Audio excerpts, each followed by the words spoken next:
नमस्कार दोस्तों, आप सभी को विशेष ट्रेड लाइव में स्वागत है।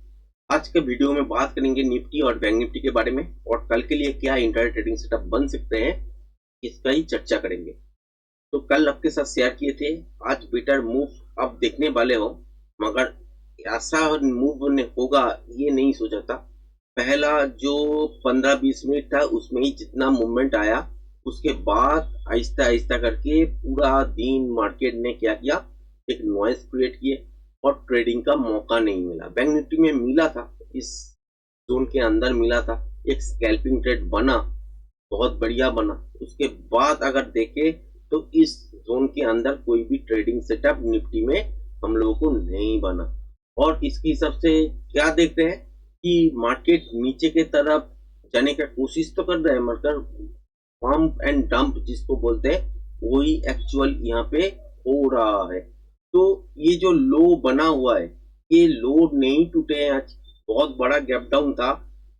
हालांकि ये जो पहले स्विंग लो बना हुआ था 23,136 इसके आसपास, इसको नहीं तोड़ा, इसको चेस किया, उसके बाद यहाँ से बाउंस किया। उसके बाद क्या हुआ, मार्केट में कोई भी आपका पैटर्न बना नहीं और उसके हिसाब से ट्रेडिंग सेटअप निफ्टी में मिला नहीं।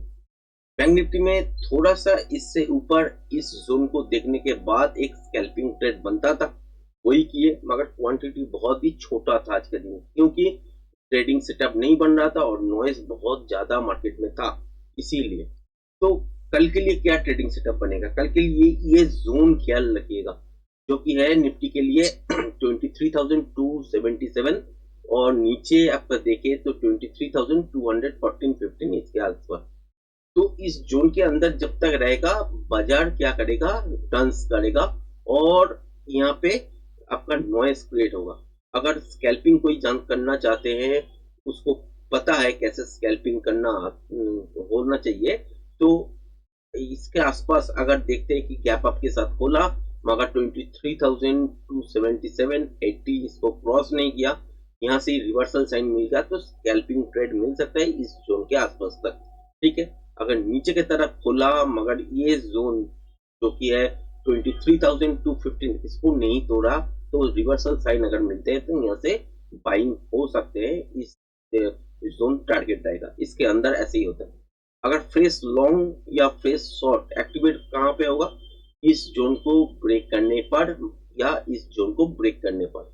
अगर देखते हैं कि 23,277-80 इसके ऊपर गैप अप हुआ, एक डीप छोटा सा लिया, उसके बाद फिर से इसको ब्रेक करके सस्टेन होने लगा, तो मान के चलिए कल आप देखने वाले हो 23,348 यानी 50 मैंने 23,350 इसको एक टारगेट बना के रख सकते हैं। इसके बाद क्या देखना है, यहाँ पे इस जोन के आसपास रिवर्सल पैटर्न बन रहा है कि नहीं। अगर बनेगा रिवर्सल पैटर्न, फिर से नीचे की तरफ आएगा और उसी टाइम प्रोजेक्शन लेवल के हिसाब से काउंटिंग चालू होगा और कितना मूव नीचे आएगा वो लाइव मार्केट में पता लगेगा। अगर इस जोन के अंदर आसपास अगर देखते हैं कंटिन्यूएशन पैटर्न होते हैं, तो इस लेवल को ब्रेक करने के बाद मूव तो जरूर मिलेगा, मगर कंटिन्यूएशन पैटर्न बनने के लिए भी जो जो क्राइटेरिया है उसके हिसाब से ही प्रोजेक्शन लेवल बनेगा। इस लेवल को तोड़ने पर अगर पैटर्न कंटिन्यूएशन बनता है, उसके हिसाब से प्रोजेक्शन लेवल के हिसाब से जो टारगेट ऊपर के साइड बनने का चांसेस है उसको ही हम लोग काउंट करेंगे और उसके बाद टारगेट सेट करेंगे। अभी अगर बोलना चाहते हैं तो पहला जो मार्केट का ट्रेड है, मैंने आपके साथ शेयर किए कि इस लेवल के ऊपर से बाई हो सकता है यहाँ तक। यहाँ पे अगर रिवर्सल पैटर्न बनते हैं तो यहाँ से नीचे तक के तरफ फिर आएगा। अगर कंटिन्यूएशन पैटर्न बनते हैं तो इस लेवल को तोड़ के ऊपर के तरफ जाएगा। उस टाइम देखना पड़ेगा कि प्रोजेक्शन लेवल कहाँ पे बनते हैं, उसके हिसाब से ही टारगेट सेट होगा। रिवर्सल होगा भी तो सेट होगा नीचे की तरफ, अगर कंटिन्यूएशन पैटर्न होगा भी तो उसके ऊपर के साइड कितना टारगेट मिल सकता है वही टारगेट के हिसाब से हम लोग सेट करेंगे। तो नीचे की तरफ अगर देखते हैं कि गैप डाउन के साथ खोला 23,214 इसको ब्रेक करके सस्टेन कर गया, तो एक स्कैल्पिंग मूव 23,130-36 तक आप दोबारा देखने वाले हो। इसके नीचे अगर बाजार को जाना है तो कंटिन्यूएशन पैटर्न बनाना चाहिए। कंटिन्यूएशन पैटर्न बनाने के बाद अगर इस लेवल को तोड़ते हैं तो प्रोजेक्शन लेवल काउंट होगा, उसके हिसाब से टारगेट सेट होगा। अगर रिवर्सल पैटर्न इस जोन के अंदर बनते हैं तो वापस ऊपर की साइड मार्केट भागेगा और रिवर्सल पैटर्न होने के बाद ही आपको प्रोजेक्शन लेवल भी काउंट करना पड़ेगा कि कितना यहाँ से बाउंस ऊपर तक कर सकता है, उसके हिसाब से प्रोजेक्शन लेवल के हिसाब से टारगेट सेट होगा।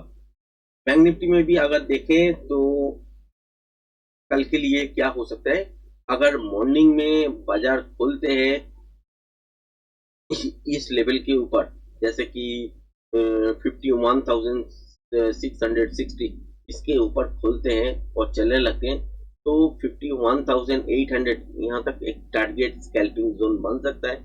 इसके ऊपर अगर चलना चाहते हैं बाजार तो कंटिन्यूएशन पैटर्न बनाएगा, जो कि कल के लिए मुमकिन शायद नहीं लग रहा है। तो यहाँ से रिवर्सल पैटर्न भी बन सकते हैं। क्यों बोल रहा हूँ, क्योंकि रेंज बाउंड रहने वाला है बैंक निफ्टी में कल भी। तो अगर देखते हैं कि 51,660 इसको ब्रेक करके सस्टेन होता है तो एक टारगेट हो सकता है कि आपका 51,800 तक जाए। उसके बाद अगर कंटिन्यूएशन पैटर्न बनाएगा तो इंटरडे में फ्रेश प्राइजेक्शन के हिसाब से प्रोजेक्शन लेवल निकल के आएगा, उसके हिसाब से टारगेट सेट होगा ऊपर की तरफ। वो लग नहीं रहा है यहाँ पे रिवर्सल पैटर्न। अगर रेंज बाउंड होना चाहते हैं बाजार तो रेंज आपका रिवर्सल पैटर्न बनाएगा, उसके हिसाब से प्रोजेक्शन लेवल काउंट करना पड़ेगा, उसके हिसाब से नीचे की तरफ टारगेट सेट होगा। अगर देखते हैं कि बाजार खोलते हैं गैप डाउन के साथ और इस लेवल के नीचे इसको ब्रेक करते हैं, जो कि है 51,529, इसको अगर ब्रेक करते हैं स्कैल्पिंग मूव मिल सकता है 51,400 तक। इसके नीचे अगर बाजार को जाना है तो यहाँ पे भी पैटर्न बनाएगा। कंटिन्यूएशन पैटर्न अगर बनाता है निचले तरफ के, यहाँ से इंटरडे फ्रेश प्राइजेक्शन के हिसाब से पोजीशन लेवल काउंट होगा, उसके हिसाब से टारगेट सेट होगा।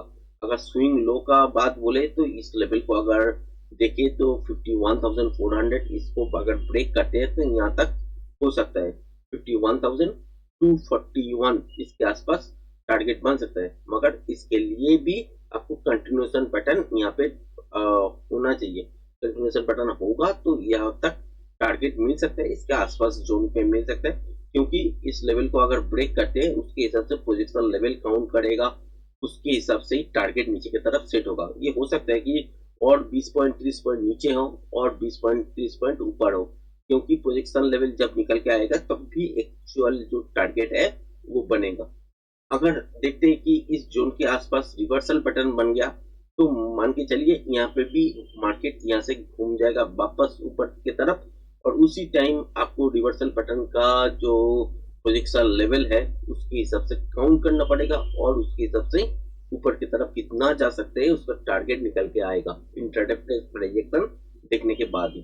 तो मान के चलिए कल का बाजार भी रेंज बाउंड टाइप का होगा, मगर ट्रेडेबल मूव जरूर देखने को मिलेगा। आज का जो मूव है इससे बेटर मूव मिलेगा, और कल का जो मूव था यहाँ पे उससे भी बेटर आज का मूव था, तो आज से भी बेटर मूव कल होगा। मगर रेंज बाउंड की तरफ ही रहने वाला है।